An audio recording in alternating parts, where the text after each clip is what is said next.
तो हेलो दोस्तों, आज मैं the great ruler season 2 episode 87 का नॉवल एक्सप्लेन करने जा रहा हूँ। दोस्तों, छोटा सा टारगेट है, लाइक एंड सब्सक्राइब और प्यारा सा कमेंट कर देना। चलो बिना देरी का वीडियो स्टार्ट करते हैं। दोस्तों, अब जो सीन होने वाला है उसने पूरे बैटलफील्ड का माहौल ही बदल दिया। जैसे ही मूचैन की बर्फ से भी ठंडी आवाज आसमान में गुंजी, हर तरफ एक अजीब सा साइलेंस छा गया। ऐसा लग रहा था जैसे हवा तक रुक गई हो।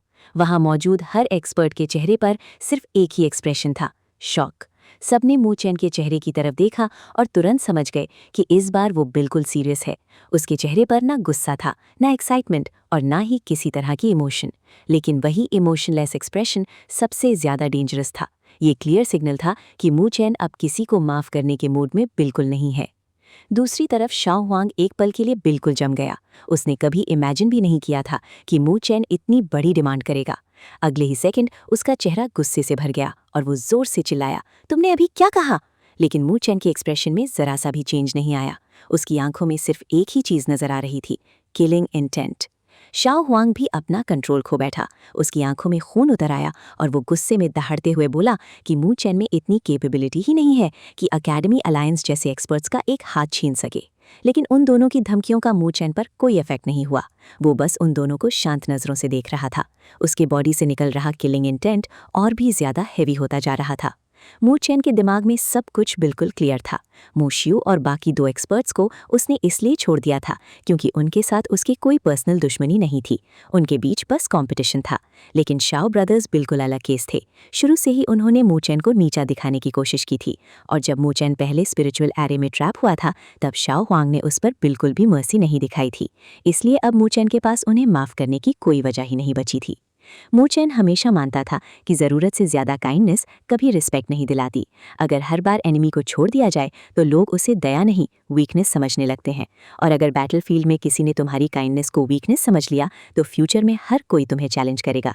इसी वजह से मूचैन ने डिसाइड कर लिया था कि आज एक ऐसा एग्जाम्पल सेट करेगा जिसे देखकर फ्यूचर में कोई भी उसे लाइटली लेने की हिम्मत ना करे। उसने धीरे से अपनी नज़र लोली और वेन क्विंगस्वैंग की तरफ घुमाई और बस हल्का सा सिर हिला दिया। कोई वर्ड्स नहीं बोले, सिर्फ एक छोटा सा सिग्नल। और वही सिग्नल बैटल का स्टार्ट बन गया।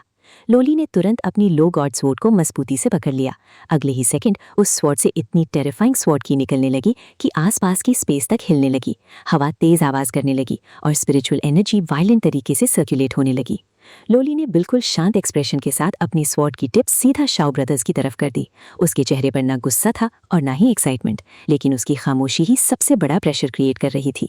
उधर वेन क्विंगस्वैंग के होठों पर भी एक हल्की सी स्माइल आ गई, लेकिन वो स्माइल बिल्कुल भी प्यारी नहीं लग रही थी।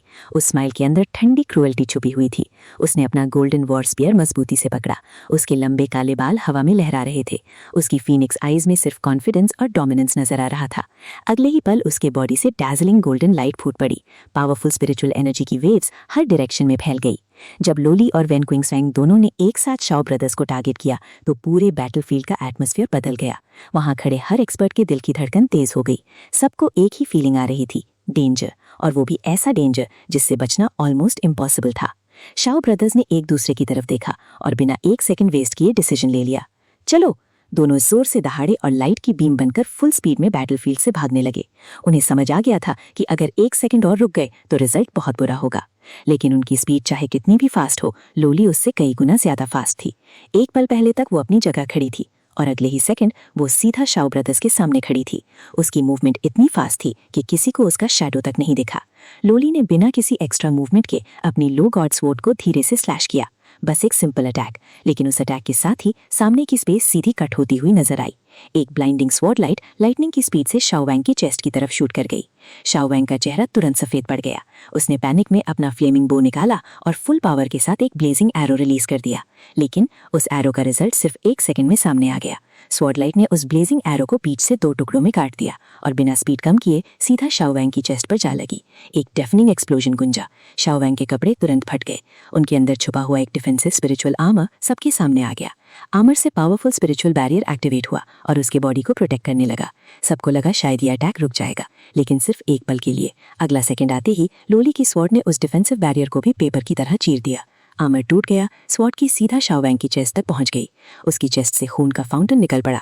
वो जोर से चीखता हुआ हवा में उछल गया और सीधा दूर एक माउंटेन पीक पर जा टकराया। इम्पैक्ट इतना टेरिफाइंग था कि उसका पूरा बॉडी माउंटेन रॉक के अंदर धंस गया। पूरा बैटलफील्ड कुछ सेकंड्स के लिए बिल्कुल साइलेंट हो गया। लोली हवा में खड़ी थी, उसके सिल्वर हेयर हवा में लहरा रहे थे, उसके हाथ में लो गॉड स्वॉर्ड चमक रही थी और उसका काम एक्सप्रेशन देखकर हर एक्सपर्ट के दिल में सिर्फ रिस्पेक्ट ही नहीं बल्कि फियर भी पैदा हो गया। इसी वक्त बैटलफील्ड के दूसरे साइड से एक और टेरिफाइंग एक्सप्लोजन सुनाई दिया। गोल्डन लाइट आसमान में फैल गई। एक लाउड फीनिक्स क्राई पूरे एरिया में गूंज उठी। सबकी नजर तुरंत उधर मुड़ गई। उन्होंने देखा एक बॉडी हवा में कंट्रोल खोते हुए पीछे की तरफ उड़ रही थी। जिस डायरेक्शन में वो जा रहा था वहां के बड़े बड़े ट्रीज एक के बाद एक टूटकर गिरते जा रहे थे। कई 100 मीटर्स पीछे जाकर वो फिगर किसी तरह रुक पाया और जब सबने ध्यान से देखा वो और कोई नहीं बल्कि शाओ हुआंग था। अब उसका पहले वाला एरोगेंट एक्सप्रेशन बिल्कुल गायब था। उसका चेहरा मौत की तरह सफेद हो चुका था। उसके होठों के कोने से खून बह रहा था। उसकी हालत देखकर कोई भी समझ सकता था कि वैन क्विंग स्वैंग के तेज एक अटैक ने उसका कॉन्फिडेंस पूरी तरह तोड़ दिया है। अगली ही पल एक डार्जलिंग गोल्डन फ्लैश उसके सामने रुक गया। वैन क्विंग स्वैंग हवा में शान से खड़ी थी। उसके हाथ में गोल्डन वॉर स्पीयर चमक रहा था। उसने स्पीयर की टिप सीधा शाओ हुआंग की तरफ कर दी। उसकी फीनिक्स आइज में अब सिर्फ एक ही मैसेज था, अगर शाओ हुआंग ने एक और गलती की तो अगला अटैक उसकी हार नहीं उसका अंत लिख देगा। दोस्तों, अब बैटलफील्ड का सीन पूरी तरह चेंज हो चुका था। शाओ हुआंग और उसकी एकेडमी अलायंस का एरोगेंस अब धीरे धीरे टूट रहा था। सबको अब एक बात बिल्कुल क्लियर दिख रही थी कि जिस स्पिरिचुअल अरे पर शाओ हुआंग इतना ज्यादा डिपेंड करता था वही उसकी सबसे बड़ी स्ट्रेंथ भी थी और सबसे बड़ी वीकनेस भी। जब तक स्पिरिचुअल अरे एक्टिव था तब तक उसकी फाइटिंग पावर बहुत टेरिफाइंग लग रही थी, लेकिन जैसे ही वो अरे डिस्ट्रॉय हुआ उसकी असली स्ट्रेंथ सबके सामने आ गई। और सच तो ये था कि अरे के बिना शाओ हुआंग की कॉम्बैट पावर शाओ वांग से भी थोड़ी वीक थी। अब ऐसे में वो वेन क्विंगशुआन जैसे टॉप रैंक एक्सपर्ट का सामना कैसे करता? पूरे बैटलफील्ड में धीमी आवाजें गूंजने लगी। हर तरफ सिर्फ एक ही डिस्कशन चल रहा था। सबकी नजरें बार बार लोली और वेन क्विंगशुआन की तरफ जा रही थी। दोनों लड़कियों ने सिर्फ कुछ अटैक्स में ही सबको दिखा दिया था कि उनकी रियल पावर कितनी टेरिफाइंग है। उनकी स्ट्रेंथ देखकर हर एक्सपर्ट के दिल में रिस्पेक्ट के साथ साथ फेयर भी पैदा हो गया था। वेन क्विंगशुआन को लेकर किसी को ज्यादा सरप्राइज नहीं हुआ। आखिर वो ग्रेट स्पिरिचुअल एकेडमी टूर्नामेंट की नंबर 1 जीनियस रह चुकी थी और करंट रैंकिंग में भी 3rd पोजीशन पर थी। उसकी टेरिफाइंग स्ट्रेंथ की स्टोरीज पहले से ही हर एकेडमी में फेमस थी। लेकिन जिसने सबको असली शौक दिया था वो थी लोली। अब तक ज्यादातर लोग लोली को सिर्फ मूचन के साथ चलने वाली एक ब्यूटीफुल गर्ल समझते थे। उसकी ब्यूटी और पर्सनालिटी किसी फेरी से कम नहीं थी, लेकिन उसका नेचर वेन क्विंगशुआन से बिल्कुल ऑपोजिट था। वेन क्विंगशुआन एक प्राउड फीनिक्स की तरह थी जो हमेशा आसमान में उड़ती थी। उसकी प्रेजेंस ही डोमिनेंस से भरी रहती थी। दूसरी तरफ लोली बिल्कुल एक साइलेंट लोटस की तरह थी जो गहरी वैली के बीच खामोशी से खिली रहती है। वो कभी अननेसेसरी बात नहीं करती थी और हमेशा मूचन के साथ चुपचाप चलती नजर आती थी। इसी वजह से किसी ने भी इमेजिन नहीं किया था कि इतनी साइलेंट दिखने वाली लड़की के अंदर इतनी टेरिफाइंग स्वॉर्ड इंटेंट छुपी होगी। जब उसने सिर्फ एक स्लैश में शाओ वांग का डिफेंसिव स्पिरिचुअल आर्मर तोड़ दिया तब सबको समझ आ गया कि लोली की स्ट्रेंथ को अंडर एस्टिमेट करना सबसे बड़ी गलती होगी। उधर शाओ ब्रदर्स की मिजरेबल कंडीशन देखकर मोयू और एकेडमी अलायंस के बाकी मेंबर्स के चेहरे बिल्कुल सफेद पड़ चुके थे।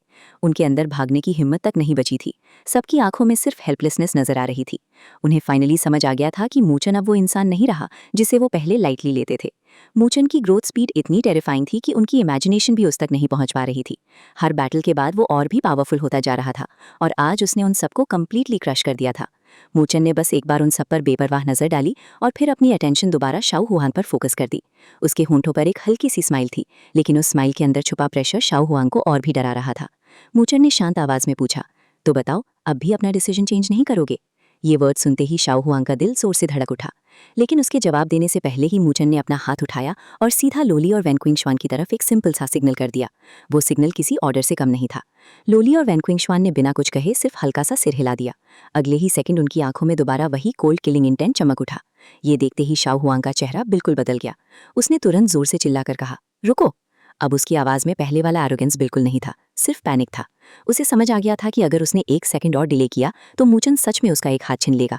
आखिरकार उसने अपने दांत भींचते हुए कहा, मैं पॉइंट्स दे देता हूँ। ये वर्ड्स बोलते वक्त उसका दिल खून रो रहा था। उसने तुरंत मोयू और एकेडमी अलायंस के बाकी मेंबर्स की तरफ देखा। सब कुछ सेकंड्स के लिए चुप रहे। किसी का भी मन नहीं था अपनी एकेडमी प्लेट देने का, लेकिन शाओ हुआंग की शार्प नज़र देखकर उन्होंने मजबूरी में अपनी एकेडमी प्लेट्स उसके हवाले कर दी। उस वक्त उन सबके दिल में सिर्फ रिग्रेट था। सच तो ये था कि वो शाओ हुआंग की एकेडमी के स्टूडेंट्स भी नहीं थे। सब अलग अलग एकेडमी से आए थे और सिर्फ बेनिफिट्स के लिए एकेडमी अलायंस बनाया था। उन्हें लगा था शाओ ब्रदर्स के साथ मिलकर वो और ज़्यादा पॉइंट्स कमा लेंगे, लेकिन रिजल्ट बिल्कुल ऑपोजिट निकला। बेनिफिट्स मिलने के बजाय उन्होंने अपनी सारी मेहनत और पॉइंट्स गवा दिए। सब एक दूसरे की तरफ देखने लगे। हर किसी के दिल में शाओ हुआंग के लिए डिसअपॉइंटमेंट बढ़ चुकी थी। उन्हें समझ आ गया था कि ये एकेडमी अलायंस अब खत्म हो चुका था। अब इस अलायंस का फ्यूचर बिल्कुल अंधेरा था। उधर शाओ हुआंग इन सब बातों से अनजान था। उसने सारी एकेडमी प्लेट्स इकट्ठी की और मजबूरी में उन्हें वैन क्विंगशुआन की तरफ उछाल दिया। वैन क्विंगशुआन ने एकेडमी प्लेट पकड़ी तो उसके चेहरे पर हल्का सा सरप्राइज आया। तब मूचन मुस्कुराकर बोला, मैंने पहले ही कहा था ना कि मैं तुम्हें दोबारा नंबर 1 पोजीशन के लिए फाइट करने का चांस दूंगा। इन 20,000 पॉइंट्स के बाद चाहे तुम फर्स्ट रैंक पर ना भी पहुंचो, लेकिन डिस्टेंस बहुत कम हो जाएगा। ये सुनकर वैन क्विंगशुआन कुछ सेकंड्स के लिए चुप हो गई। उसके पास पहले ही करीब 20,000 पॉइंट्स थे, लेकिन करंट फर्स्ट रैंक पर जीक्सन था और उसके पॉइंट्स ऑलरेडी शॉकिंग 50,000 तक पहुंच चुके थे। जब वैन क्विंगशुआन ट्रैप हुई थी तब जीक्सन लगातार अपनी लीड बढ़ा रहा था। अब मूचन ने उसके लिए ये गोल्डन अपॉर्चुनिटी क्रिएट कर दी थी। वैन क्विंगशुआन ने धीरे से सिर हिला दिया। उसने एकेडमी प्लेट एक्टिवेट की। अगले ही सेकंड डैज़लिंग लाइट चमकी और पूरे 20,000 पॉइंट्स उसके अकाउंट में ट्रांसफर हो गए। उसके ग्रुप के टोटल पॉइंट्स तुरंत बढ़कर लगभग 40,000 हो गए। एक ही पल में उसने ओरिजिनल सेकंड रैंक होल्डर वू लिंग को क्रॉस कर दिया। दूर एक माउंटेन पीक पर खड़ा वू लिंग अपनी एकेडमी प्लेट की लाइट देखकर बस हेल्पलेस स्माइल कर सका। उसने कंधे उचकाते हुए कहा, लगता है शाओ हुआंग और उसकी एकेडमी अलायंस ने केक का एक टुकड़ा लेने की कोशिश की थी, लेकिन रिजल्ट में अपने ही हाथ जला बैठे। उसके पास खड़ी वू यिंग गुस्से में बोली, ये सब फ्रॉड है। लेकिन वू लिंग सिर्फ हल्का सा हंस पड़ा। उसने शांत आवाज में जवाब दिया, फ्रॉड नहीं, ये वही पॉइंट्स हैं जिन्हें पाने के लिए लोग अपनी जान तक दांव पर लगा देते हैं। ये बोलते हुए उसकी नज़र सीधा मूचन पर टिक गई। उसकी आंखों में एक्साइटमेंट साफ नजर आ रही थी, क्योंकि उसे पता था कि आज के बाद असली बैटल शुरू होने वाली है। अब जीक्सन और मूचन के बीच इनएविटेबल क्लैश को कोई नहीं रोक सकता। उधर वैन क्विंगशुआन एकेडमी प्लेट वापस शाओ हुआंग की तरफ बेपरवाही से फेंक दी। शाओ हुआंग ने उसे पकड़ा। जब उसने देखा कि उसके आधे पॉइंट्स गायब हो चुके थे तो उसका चेहरा बिल्कुल मुरझा गया। उसका ग्रुप जो पहले 9th रैंक पर था अब सीधा टॉप 16 से बाहर हो चुका था। ये उसके लिए किसी नाइटमेयर से कम नहीं था। उसने गुस्से और नफरत से मूचन की तरफ देखा। उसका दिल रिवेंज की आग में जल रहा था, लेकिन उसमें अब इतनी हिम्मत नहीं बची थी कि मूचन के सामने एक और वर्ड बोल सके। उसने बस हाथ हिलाकर शाओ हुआंग को साथ बुलाया। शाओ हुआंग भी मुश्किल से माउंटेन रॉक से बाहर निकला और दोनों बिना पीछे देखे वहां से भागने लगे। उनके पीछे एकेडमी अलायंस के बाकी मेंबर्स भी चल गए, लेकिन इस बार किसी ने भी शाओ ब्रदर्स के पास चलना पसंद नहीं किया। सबने उनसे काफी डिस्टेंस बना लिया। ये क्लियर सिग्नल था कि अलायंस ऑफिशियली टूट चुका था। मूचन ने इस बार उन्हें रोका नहीं। वो बस शांत खड़ा आसमान की तरफ देखने लगा। उसका एक्सप्रेशन बिल्कुल काम था, लेकिन उसकी ब्लैक आइज के अंदर एक डेंजरस डिटर्मिनेशन चल रहा था। उसके दिल में अब सिर्फ एक ही नाम गूंज रहा था, जीक्सन, तुमने ये गेम शुरू किया था और अब मैं इस गेम को एंड तक खेलूंगा, चाहे उसके लिए मुझे ग्रेट स्पिरिचुअल एकेडमी टूर्नामेंट के सबसे पावरफुल जीनियस से ही क्यों ना टकराना पड़े। दोस्तों, बैटलफील्ड से दूर एक ऐसी मिस्टीरियस वैली थी जिसे देखकर किसी को भी लगे कि यहाँ कोई ऑर्डिनरी एक्सपर्ट सर्वाइव ही नहीं कर सकता। वैली के बिल्कुल ऊपर एक जाइगैंटिक माउंटेन पीक खड़ी थी और उस पीक से एक मैसिव वाटरफॉल आसमान से गिरते हुए हेवनली ड्रैगन जैसा दिख रहा था। उसका रोर इतना टेरिफाइंग था कि पूरी वैली लगातार वाइब्रेट कर रही थी। हर तरफ सिर्फ पानी की डेफनिंग आवाज़ गूंज रही थी। अगर कोई वीक कल्टिवेटर इस जगह सिर्फ खड़ा भी हो जाए तो उसके लिए सांस लेना तक मुश्किल हो जाता। लेकिन सबसे शॉकिंग बात यह थी कि इतनी टेरिफाइंग वाटरफॉल्स के बीच भी एक और अजीब सीन छुपा हुआ था। वाटरफॉल सीधा नीचे गिरते हुए अचानक बीच में 2 हिस्सों में डिवाइड हो रहा था। 2 अलग-अलग वाटर स्ट्रीम्स अपने साथ इतनी डेंजरस स्पिरिचुअल एनर्जी लेकर नीचे गिर रही थीं कि उनके कांटेक्ट में आते ही जायंट रॉक्स भी इंस्टेंटली पीसेस में टूट जा रहे थे। हर इम्पैक्ट एक एक्सप्लोजन जैसा लग रहा था। लेकिन इसी डेंजरस वाटरफॉल के बिल्कुल सेंटर में एक सिलुएट शांत बैठी हुई थी। वो फिगर बिना हिलाए, बिना किसी मूवमेंट के मेडिटेशन में बैठी थी। हजारों टन वेट वाला वाटरफॉल उसके बॉडी पर लगातार गिर रहा था, लेकिन उसका बॉडी 1 इंच भी मूव नहीं हुआ। ऐसा लग रहा था जैसे उसका एग्जिस्टेंस ही उस वाटरफॉल से ज्यादा स्टेबल हो। पूरा 1 घंटा इसी तरह बीत गया। ना उसने आंखें खोली, ना पोजीशन बदली, ना स्पिरिचुअल एनर्जी में कोई डिस्टर्बेंस हुआ। और फिर उस फिगर ने धीरे से अपनी आंखें खोल दी। जैसे ही उसकी आईज ओपन हुई, उनके अंदर से डैज़लिंग लाइट शूट हुई। एक टेरिफाइंग स्पिरिचुअल प्रेशर पूरी वैली में स्प्रेड हो गया। अचानक वाटरफॉल के ऊपर का फ्लो कुछ सेकंड्स के लिए गायब हो गया, जैसे उसके ऑरा ने पानी तक को रोक दिया हो। कुछ देर बाद ही वाटरफॉल दोबारा नॉर्मल हुआ। वो मिस्टीरियस एक्सपर्ट धीरे से खड़ा हुआ। उसके बॉडी से ब्रिलियंट स्पिरिचुअल लाइट निकलने लगी। उसकी स्किन जेड की तरह चमक रही थी। हर मसल में रिफाइंड स्पिरिचुअल पावर भर चुकी थी। वो बिल्कुल आराम से वाटरफॉल की तरफ चलने लगा। हजारों टन पानी उसके ऊपर गिर रहा था, लेकिन एक भी वाटर ड्रॉप उसके बॉडी को टच नहीं कर पा रहा था। उसके आसपास एक इनविजिबल स्पिरिचुअल फोर्स क्रिएट हो चुकी थी, जो हर वाटर स्ट्रीम को ऑटोमेटिकली साइड में हटा रही थी। आखिरकार वो वाटरफॉल से बाहर निकला और एक रफ माउंटेन रॉक पर क्वाइटली लैंड कर गया। अब उसका पूरा अपीयरेंस सबके सामने था। व्हाइट रोब हवा में लहरा रही थी, ब्लैक हेयर सनलाइट के नीचे चमक रही थे। उसका हैंडसम फेस इतना परफेक्ट था कि किसी प्रिंस से कम नहीं लग रहा था। उसके लिप्स पर एक हल्की सी स्माइल थी। उसके अंदर एरोगेंस नहीं था, लेकिन उसकी काम स्माइल के अंदर एक ऐसा कॉन्फिडेंस छुपा था जो किसी भी जीनियस को प्रेशर में डाल दे। उसकी चेस्ट पर एक ग्लोइंग एकेडमी सिंबल चमक रहा था। ये सिंबल किसी और एकेडमी का नहीं, सेंट स्पिरिचुअल एकेडमी का था। और ये हैंडसम यंग मैन और कोई नहीं, जीक सेन था। वही जीक सेन जिसे ग्रेट स्पिरिचुअल एकेडमी टूर्नामेंट का सबसे टेरिफाइंग जीनियस माना जा रहा था। इसी वक्त साइड से हवा को चीरने की आवाज़ आई। एक और यंग मैन फ्लैश की तरह उसके सामने अपीयर हुआ। ये था मूफेंग। उसने जीक सेन की तरफ देखकर स्माइल की और सीधा रिपोर्ट देना शुरू कर दिया। शाओ हुआंग का ग्रुप टॉप 16 से बाहर हो चुका है और वेन किंग स्वान का ग्रुप 3rd रैंक से सीधा 2nd रैंक पर पहुंच गया है। जीक सेन ने ये न्यूज़ बिल्कुल शांत एक्सप्रेशन के साथ सुनी। उसके चेहरे पर शॉक का एक भी साइन नहीं था। उसने सिर्फ इतना कहा, लगता है वो लोग हार गए, बस इतना ही, जैसे उसे पहले से रिजल्ट पता हो। फिर उसने सीधा एक और सवाल पूछा, मूचन दिखा? मूफेंग ने तुरंत सिर हिला दिया। उसकी आंखों में अभी भी डिसबिलीव था। उसने कहा, हमें जो इन्फॉर्मेशन मिली है उसके हिसाब से मूचन वापस आ चुका है। मोशियू और बाकी 2 एक्सपर्ट्स ने मिलकर उसका सामना किया, लेकिन मूचन ने उन तीनों को सिर्फ एक मूव में डिफीट कर दिया। ये बोलते वक्त मूफेंग के टोन में रिस्पेक्ट भी था और शॉक भी। उसने धीरे से कहा, सच कहूँ तो उसकी स्ट्रेंथ एक्सपेक्टेशन से बहुत ज़्यादा डेंजरस निकली। लेकिन जीक्सन फिर भी बिल्कुल काम रहा। उसने बस धीरे से कहा, एक मूव में उन्हें हराना, मुझे इसमें कोई सरप्राइज नहीं दिखता। अगर अपोनेंट मूचन है तो ये इम्पॉसिबल नहीं। मूफेंग ने उसकी तरफ देखा। जीक्सन ने आगे कहा, मैंने सोचा था स्पिरिचुअल रोड से 1 साल दूर रहने की वजह से उसकी कल्टिवेशन स्पीड स्लो हो जाएगी, लेकिन लगता है मैंने उसकी कैपेबिलिटी को अंडर एस्टिमेट कर दिया।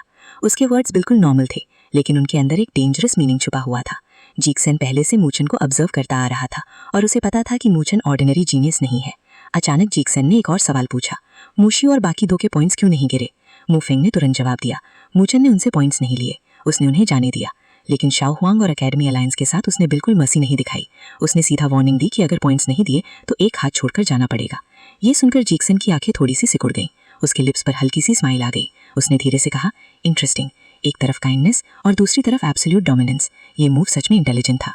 उसने थोड़ा रुककर आगे कहा, मेरा प्लान था कि मूचन त्रिप को एनिमी बना ले, लेकिन उसने मेरी स्ट्रैटेजी को समझ लिया। मूफेंग को तुरंत सब समझ आ गया। उसने सरप्राइज से कहा, इसका मतलब तुम्हें पहले से पता था कि मूशी और बाकी लोग फेल होंगे, फिर भी तुमने उन्हें इंटेंशनली भेजा। तो मूचन के लिए ट्रैप प्रिपेयर कर रहे थे, लेकिन अफसोस वो ऑर्डिनरी इंसान नहीं निकला। जिक्सन हल्का सा मुस्कुरा दिया। उसने शांत आवाज़ में जवाब दिया, अगर वो ऑर्डिनरी होता तो मुझे उसकी इतनी परवाह करने की ज़रूरत ही नहीं पड़ती। ये वर्ड सुनते ही मूफेंग भी स्माइल करने लगा। जिक्सन ने आगे एक्सप्लेन किया, हमारा मोशियो क्यूनिंग और सुसैन के साथ कोई स्पेशल रिलेशनशिप नहीं था। उन्होंने सिर्फ इनिशियल प्लान के लिए हमारी हेल्प की थी। अब उनका काम खत्म और मूचन ने उन्हें छोड़कर उन पर एक फेवर भी कर दिया। अब वो दोबारा हमारे साथ कभी नहीं आएंगे।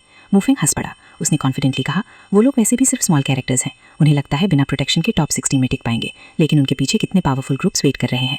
हमारी प्रोटेक्शन खत्म होते ही उनकी रैंकिंग भी खत्म हो जाएगी। जिक्सन ने इस बात का कोई जवाब नहीं दिया। उसकी नज़र अब भी वैली के बाहर की तरफ थी। मूफेंग ने फिर सीरियस टोन में पूछा, अब अगला प्लान क्या है? लगता है मूचन अब वेन क्विंग्स 1 के साथ मिल गया है। वेन क्विंग्स 1 भी ऑर्डिनरी जीनियस नहीं है।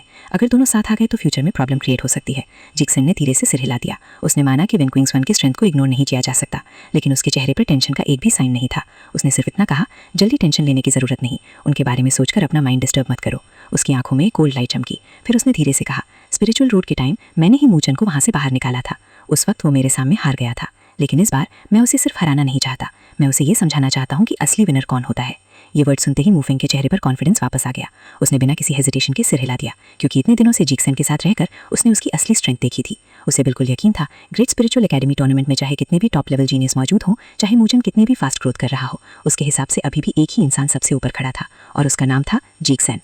दोस्तों, हमें लग रहा था कि जीशवान और मूचन के बीच की राइवलरी सिर्फ पावर, रैंकिंग और ग्रेट स्पिरिचुअल एकेडमी टूर्नामेंट की चैंपियनशिप तक सीमित है। लेकिन अब जो सच सामने आने वाला है, उसके बाद पूरी स्टोरी का मतलब ही बदल जाएगा। क्योंकि इस दुश्मनी के पीछे सिर्फ कंपटीशन नहीं, बल्कि जेलसी, ऑब्सेशन और एक ऐसा पास्ट छुपा है जिसने जीशवान के दिल को अंधेरे से भर दिया था। मूफेंग की बात सुनने के बाद जीशवान कुछ देर तक बिल्कुल चुप खड़ा रहा। उसका एक्सप्रेशन पहले की तरह काम था, लेकिन उसके दिमाग में कुछ और ही चल रहा था। फिर उसने धीरे से मूफेंग की तरफ देखा और एक ऐसा सवाल पूछा जिसने मूफेंग को भी हैरान कर दिया। मूचन के साथ हमेशा एक लड़की रहती है, लोली। ये नाम सुनते ही मूफेंग ने बिना डिले किए सिर हिला दिया। उसने तुरंत जवाब दिया, हाँ, लोली हमेशा मूचन के साथ ही रहती है। उसकी स्ट्रेंथ भी ऑर्डिनरी बिल्कुल नहीं है। जो पावर उसने दिखाई है वो सिर्फ आइसबर्ग का टिप लगती है। मुझे लगता है कि वो वेन किंगश्वान से भी वीक नहीं होगी। ये वर्ड सुनते ही जीशवान की आंखों में एक अजीब सी चमक उभर आई। उसने धीरे से खुद से कहा, लो गॉड क्लैन की फ्यूचर क्वीन ऑर्डिनरी कैसे हो सकती है? लेकिन ये बोलते ही उसके चेहरे का एक्सप्रेशन बदल गया। जब उसने इमेजिन किया कि लोअली अब भी मूचन के साथ ही चल रही है, उसके दिल के अंदर दबी हुई जेलसी दोबारा जिंदा हो गई। ये जेलसी सिर्फ राइवलरी वाली नहीं थी, ये ऑब्सेशन बन चुकी थी, क्योंकि स्पिरिचुअल रोड के दिनों से ही लुअली जीशवान के दिल में बस चुकी थी। उसे आज भी याद था जब उसने पहली बार लुअली को देखा था। उसका साइलेंट नेचर, उसकी क्रिस्टल जैसी आंखें, उसके सिल्वर हेयर जो मूनलाइट की तरह चमकते थे, और उसका काम एक्सप्रेशन। उस एक पल ने जीशवान के दिल की धड़कन बदल दी थी। उसने पहली बार किसी लड़की को देखकर अपना कंट्रोल खोया था, लेकिन प्रॉब्लम ये थी, लुअली की नज़र कभी उस पर रुकी ही नहीं। उसकी आंखों में सिर्फ एक ही इंसान था, मूचेन। स्पिरिचुअल रोड के दौरान जीशवान हर बैटल जीत रहा था, हर जीनियस उसके नाम से डरता था, हर एकेडमी उसकी टैलेंट की तारीफ करती थी। लेकिन एक चीज़ थी जो वो कभी नहीं जीत सका, लुअली का दिल। उसने जितनी भी कोशिश की, लुअली कभी उसकी तरह वैसे नहीं देखती थी जैसे वो मूचन की तरफ देखती थी। उसके चेहरे की हल्की सी स्माइल, उसकी आंखों की वार्मथ, उसका साइलेंट ट्रस्ट, ये सब सिर्फ मूचन के लिए था, जीशवान के लिए नहीं। और यही बात उसके ईगो को सबसे ज्यादा चोट पहुंचाती थी। बचपन से ही वो हेवन का चोजन जीनियस था। जहां भी जाता था लोग उसकी वर्शिप करते थे। उसकी टैलेंट को देखकर सब उसके सामने झुक जाते थे। उसने कभी रिजेक्शन फील ही नहीं किया था। लेकिन पहली बार एक लड़की ने उसकी टैलेंट को कम्प्लीटली इग्नोर कर दिया। उसके लिए जीशवान और बाकी सब लोग एक जैसे ही थे, और वो सिर्फ मूचन के साथ चलना चाहती थी। ये डिफीट जीशवान कभी एक्सेप्ट नहीं कर सका। उसने डिसाइड कर लिया, अगर लुअली उससे प्यार नहीं कर सकती तो कम से कम उसे हमेशा याद जरूर रखेगी, चाहे हेट के साथ ही सही। इसी ऑब्सेशन ने उसे एक डेंजरस डिसीजन लेने पर मजबूर कर दिया। उसने स्पिरिचुअल रोड के अंदर लुअली के अगेंस्ट सीक्रेटली कंस्पिरेसी रची। उसने ऐसे सिचुएशंस क्रिएट किए जिससे मूचन कंप्लीटली फ्यूरियस हो गया, और फिर उसने अपनी इन्फ्लुएंस और प्लानिंग का यूज करके मूचन को ब्लड कैलामिटी का कल्प्रिट बना दिया। रिजल्ट, मूचन को स्पिरिचुअल रोड से एक्सपेल कर दिया गया। जीशवान को आज भी वो दिन बिल्कुल क्लियर याद था जब मूचन को स्पिरिचुअल रोड छोड़कर जाना पड़ा। उस वक्त जीशवान दूर खड़ा सब कुछ देख रहा था। उसने सोचा था मूचन टूट जाएगा, गुस्सा करेगा या चिल्लाएगा, लेकिन मूचन ने ऐसा कुछ भी नहीं किया। उसका एक्सप्रेशन बिल्कुल काम था। उसकी आंखों में ना फियर था, ना रिग्रेट, ना हेल्पलेसनेस, बस एक अजीब सी शांति थी। और वही शांति जीशवान को सबसे ज्यादा डिस्टर्ब कर गई। उसने फिर लुअली की तरफ देखा। लुअली भी वहां खड़ी थी। उसने भी कोई ड्रामा नहीं किया, ना किसी से बहस की, ना किसी को ब्लेम किया। उसने सिर्फ चुपचाप मूचन को जाते हुए देखा, और फिर बिना किसी और की तरफ देखे वहां से चली गई। उस दिन जीशवान जीत गया था। मूचन स्पिरिचुअल रोड से बाहर निकाल दिया गया था, लेकिन फिर भी उसे विक्ट्री जैसी फीलिंग बिल्कुल नहीं मिली, क्योंकि लुअली की आंखों में उसके लिए ना रिस्पेक्ट था, ना एडमिरेशन, बस कंप्लीट इंडिफरेंस। उसके बाद स्पिरिचुअल रोड के एंड तक जीशवान ने लुअली को दोबारा नहीं देखा, और जब फाइनल स्टेज आई तब वो अचानक दोबारा उसके सामने खड़ी थी। ब्लैक रोब हवा में लहरा रही थी, सिल्वर हेयर उसकी कमर तक गिर रहे थे। उसका एक्सप्रेशन पहले की तरह ही काम था। उसने बस एक बार जीशवान की तरफ देखा, सिर्फ एक नज़र, लेकिन उस एक नज़र ने जीशवान को अंदर तक हिला दिया। उसने इंस्टिंक्टिवली अपना बेस्ट साइड दिखाने की कोशिश की, जैसे वो चाहता हो कि लुअली फाइनली उसकी ग्रेटनेस देखे। लेकिन लुअली ने उसकी तरफ दोबारा देखा तक नहीं। उसने चुपचाप अपनी लॉन्ग स्वॉर्ड उठाई, स्वॉर्ड की टिप सीधा जीशवान की तरफ कर दी। एक भी वर्ड बोले बिना, एक भी वार्निंग दिए बिना उसने अटैक लॉन्च कर दिया। उसकी स्वॉर्ड टेक्निक टेरिफाइंग थी, फास्ट, शार्प, मर्सीलेस। पूरा बैटलफील्ड उस अटैक से हिल गया। दोनों के बीच टेरिफाइंग बैटल शुरू हुई। आखिर में दोनों इंजर्ड हुए, लेकिन सबसे शॉकिंग बात यह थी कि लुअली ने चैंपियनशिप के लिए फाइट करने का अपना चांस खुद सैक्रिफाइस कर दिया, सिर्फ इसलिए ताकि जीशवान को वो ग्लोरी ना मिल सके। उसने बिना एक वर्ड बोले अपना आंसर दे दिया। ये उसका रिवेंज था, ये उसका एंगर था, और ये उसका साइलेंट डिक्लेरेशन था कि जो इंसान मूचन के अगेंस्ट जाएगा वो उसका भी एनिमी होगा। उस दिन जीशवान पीछे हट गया। उसके बॉडी पर भी वूंड्स थे, लेकिन उसके दिल के अंदर जो वूंड बना वो उससे भी गहरा था। उस पल उसके अंदर एक टेरिफाइंग किलिंग इंटेंट पैदा हुआ, लेकिन वो लुअली के लिए नहीं था, वो सिर्फ मूचन के लिए था। उसके दिल में सिर्फ एक ही थॉट चल रहा था, अगर मूचन मुझसे पहले लुअली से नहीं मिलता तो आज लुअली मेरे साथ होती। उसने सब कुछ मूचन की वजह से खो दिया, ग्लोरी भी, लड़की भी, सब कुछ। उसके लिए मूचन सिर्फ राइवल नहीं था, वो उसकी हर हार की वजह बन चुका था। जीशवान ने धीरे से अपनी मुट्ठी कस ली। उसकी जेड जैसी स्किन पर ग्रीन वेन्स उभर आईं। वाटरफॉल की गरज धीरे धीरे उसे प्रेजेंट में वापस ले आई, लेकिन उसकी आंखें अब पहले से भी ज्यादा कोल्ड हो चुकी थी। उसकी बॉडी से निकलती किलिंग इंटेंट को महसूस करके मूविंग तक एक पल के लिए शॉक में आ गया। जीशवान ने धीरे से अपना सिर उठाया। उसकी आईसी गेज सीधा दूर होराइजन की तरफ थी। उसने अपने दिल में एक साइलेंट प्रॉमिस किया, लुअली, इस बार मैं तुम्हारी आंखों के सामने मूचन को हराऊंगा। मैं तुम्हें दिखाऊंगा कि मेरे सामने मूचन कुछ भी नहीं। टैलेंट हो, स्ट्रेंथ हो या डेस्टिनी, हर चीज में मैं उससे सुपीरियर हूँ। सिर्फ मैं ही तुम्हारे लायक हूँ। और इसी डेंजरस ऑब्सेशन के साथ जीशवान ने अपना अगला कदम तैयार कर लिया। अब ग्रेट स्पिरिचुअल एकेडमी टूर्नामेंट सिर्फ पॉइंट्स और चैंपियनशिप की बैटल नहीं रहने वाली थी। अब ये दो सुप्रीम जीनियसेस के बीच एक ऐसी फाइनल कॉन्फ्रंटेशन बन चुकी थी जहां सिर्फ विक्ट्री ही नहीं होगी बल्कि पास्ट का हर हिसाब भी हमेशा के लिए चुकाया जाएगा। बाय बाय दोस्तों।